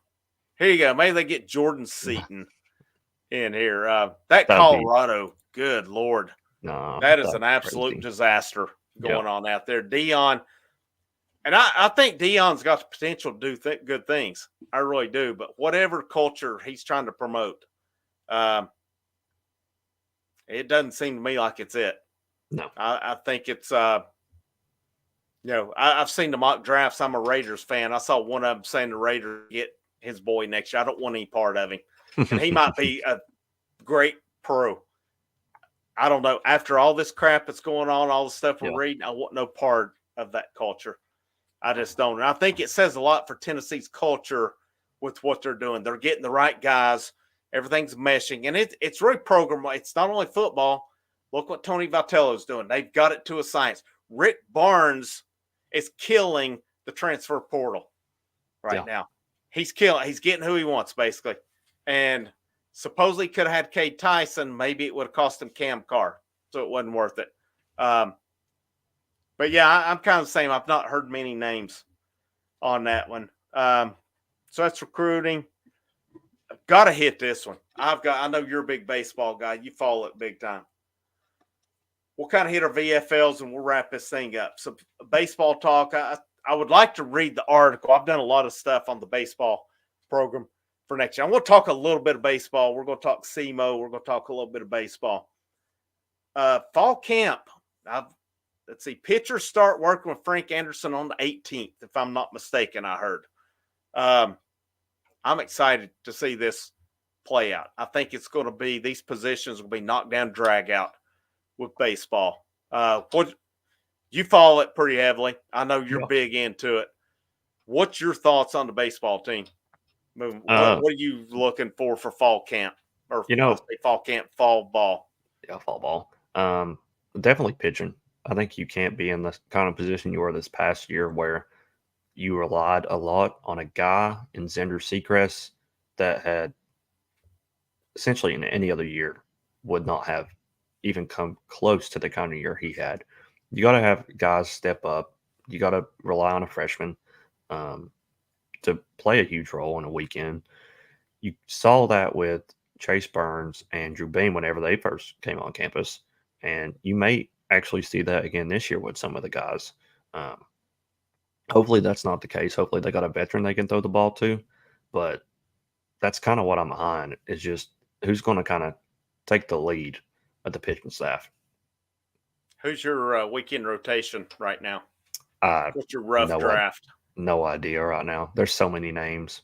There's not. I mean, I don't even have a Friday night guy yet. No, but there's not like a set in stone guy. You had Russell. Hopefully, I mean he may be back, but what's he going to give you 3 innings? Like, is that a Friday night Yeah, starter? I mean, he could be a Friday night starter, but with the injury, that puts it back a lot. And then the other AJ got drafted. Gosh, I would have loved to have him back another year. That stinks a lot that he got drafted and he went that way. I don't know. I really don't know who they're going to throw out there on the weekends yet. I think we'll say I'm excited. I know some freshmen made the campus that they weren't necessarily anticipating, and of course, you and I talked a little bit off air before going on. I don't have to allude to. I do have it on good authority, but Tegan Coons, of course, he was projected to go to the draft. He ended up making the Yeah, campus. I have a good source on that one. He's already put 10 pounds on since working with Coach Q. that's great. The projection with him is he's going to be throwing close to 100, That'll and be he nice. has good stuff. Yeah. Very emotionally ready. I expect him to do big things this year. I expect him to be because I'd speculated on video. I said, well, maybe he's a midweight guy. The source I have on that says he's going to be more than a midweek guy. So it's I don't know. He's a Friday night guy. He'll be in that. He will be a factor in there He will. somehow. He'll be big. I think Sneed. What's going to happen with Nate Sneed? What's going to happen with Liam Doyle? I mean, you're bringing in 6 JUCO guys. Yeah. I'll be honest. I'm being blunt. I'm being frank on this one. No pun intended. I'm not that high on Anson Siebert. I'm Really? not that high on him. No, I'm not. A guy to me. Here's my red flag. You know, I'm an educator. You can't pass. You've got questions to get to college on your grades. I've got questions on that. I hope he Yeah, proves that's me true. wrong. I don't know if it's a talent issue or not, but I don't know that he's a starter either. I think he's more of a We'll back see. end guy. So yeah, we'll see. I mean, I hope he proves me wrong on that for sure. I mean, definitely according to the perfect game rankings, that's a big commit. Yeah. Don't get me wrong, I'm tickled to death to have him, but Tate Strickland, Aiden Hayes, there's a ton of talent. Okay, it's gonna There be is. it's gonna It's be. gonna be nice. I think the pitching could withstand to be better. Yeah. I think it will be better. I don't think it's reasonable to expect the offense to be better. That was possibly the best college offense of all time Yeah. this year. That was insane. And I've seen people saying, well, the one next year will be better. No. Christian Moore is Blake he's a Bird. generational talent. Yeah. Blake Bird. You can say what you want about Billy Amick, and he had his flaws. Billy Amick Yeah. was still He was still good. freaking He still good. hit 20 plus home runs. So Yeah. Kavarsatiers, Dylan Dreiling. I mean, Inslee is back. Yeah. But thankfully. yeah. I still wonder why he didn't go pro. I think he would have been drafted. I don't think he. I never thought of him going pro. I You was didn't the think whole so? time. Yeah, I thought for sure he's coming back. I'm more in the minority on that one because I thought based on but I kind of thought Cal Stark may get a shot, and of course he got a UDA, but he didn't get drafted. But we got to talk about it, man. What about Christian Moore and what he's doing Gosh, right dude. now? It's Barry Bonds. is essentially the guy's new name. I mean, it's just absurd. He's I looked at the stats beforehand. He's batting 543 so far in his minor league career with an OPS of 1.693. It's That's insane. that is absurd. That's What he is actually doing absurd. is absolutely insane. I know people saying, now I'm still in that. He should have won Southeastern Conference Oh Player yeah, of the Year. yeah. I don't have a problem that he didn't win the Golden Spikes. I get all that. Do I personally? I think he was the best player in college baseball, but I get why they went. It's like Zach Edey getting it over Dalton Connect. When the media has their darling ahead of time, if the darling produces, they're going to win it. It is what it is. I didn't have that much problem with Condon because Condon's awesome too. He's Jack Caglione, awesome. You had 3 killer players right there. Moore should have been at least one of the top 3 on it. But the fact that he didn't win the SEC Player and he won the freaking Triple Crown is a joke. yeah. It is a joke. But do you think he's in the majors by the end of this season? Yep. Absolutely. I don't see how you keep him out of it You at can't. this point. They don't On have this tear. depth. Yeah. I just don't. I mean, what are you going to do? Move him up to AAA, kills AAA. You're just going to, well, we'll wait a year. Yeah. Yeah. It doesn't make sense. A lot of times the Braves have done it.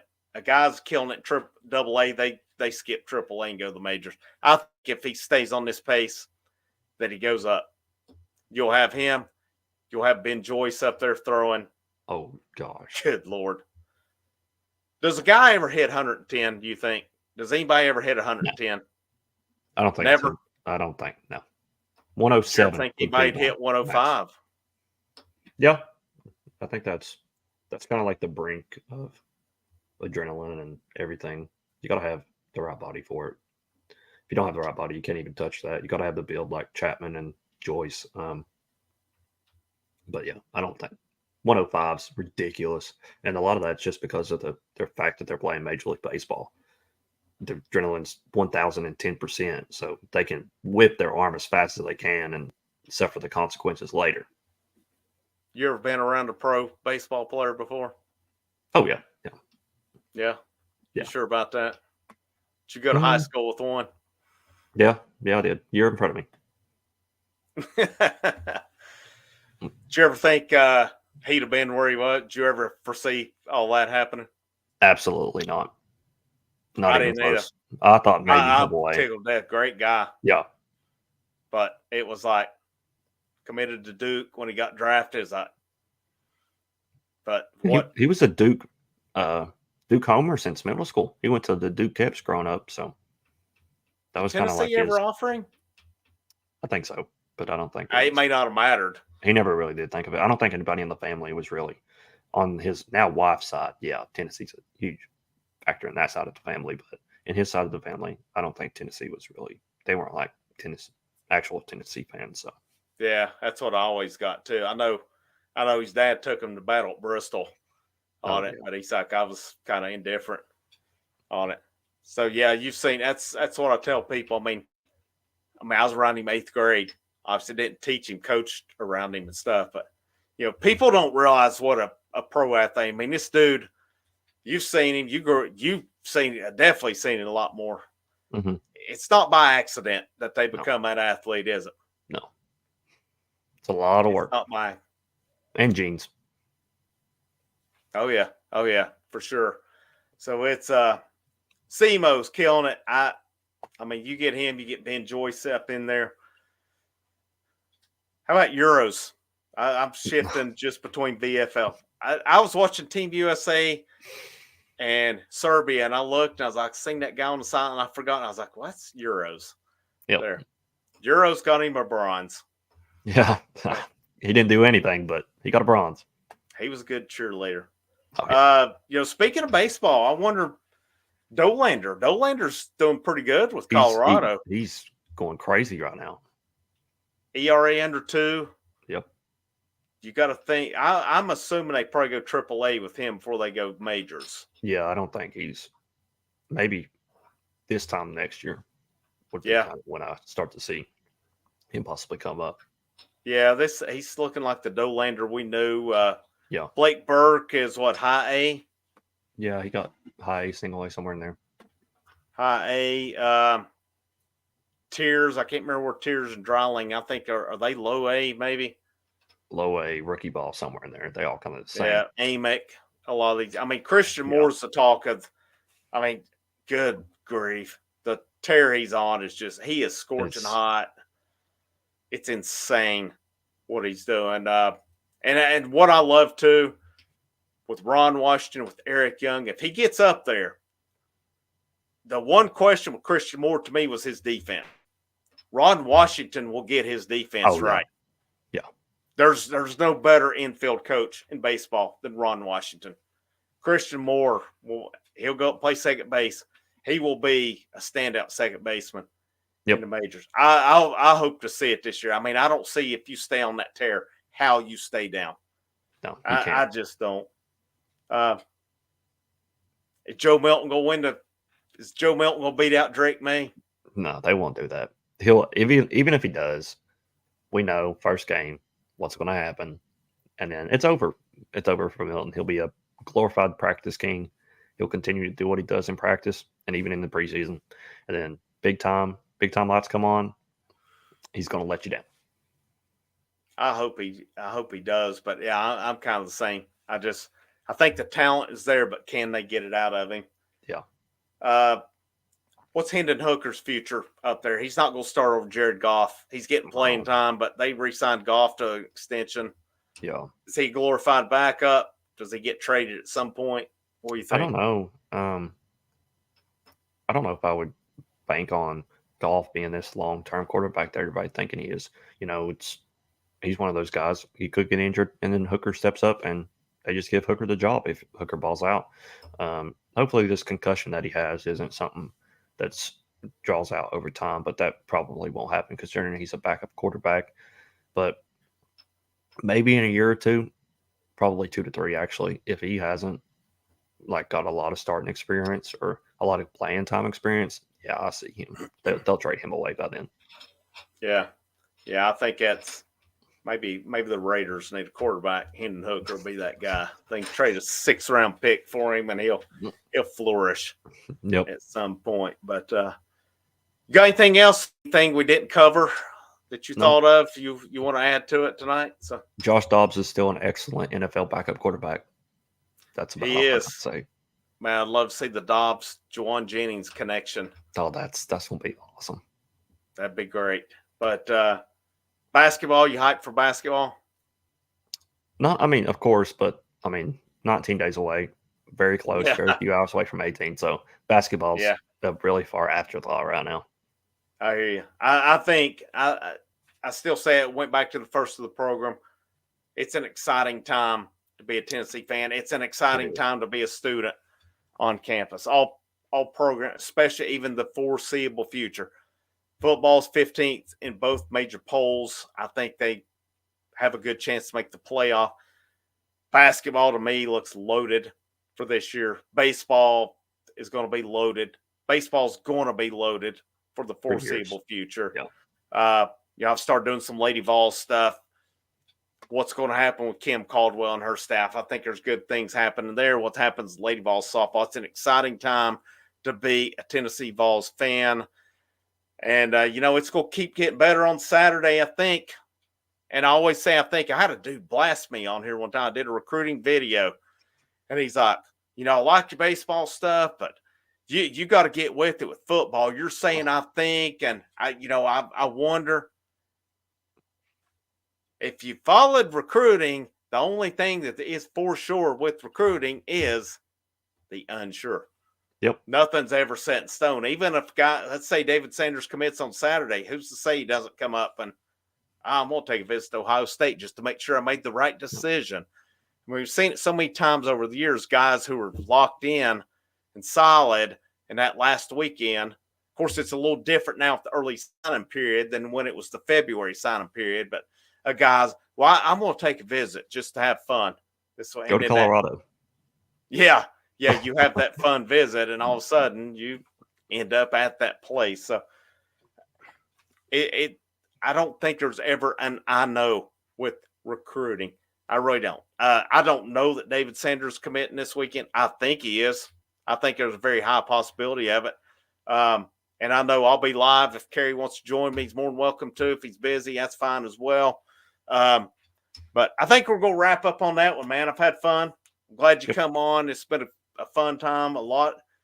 Hell, we sat here and talked for almost 2 hours. We said we could probably talk all night long. Yeah. We could probably go till about midnight easily, but we'll wrap up on that one. But thank you guys for tuning in. Hit the thumbs up on this. Biggest thing to help. There is a super chat option. There's a super thanks option as well, if you want to say that. But the biggest thing can help as well is just sharing out the content, getting it out there. I do feel strongly it is good content, but it's still building. It's come a long ways so far. If you've not subscribed to the channel, hit that subscribe to go live. Kerry's got the invitation at any point to come on. We'll talk about that later on. He's a busy man.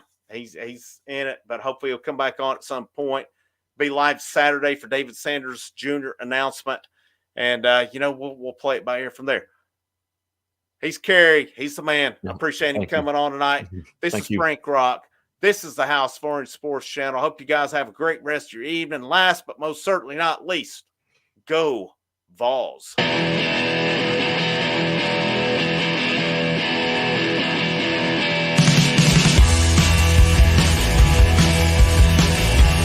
Everyone rejects me.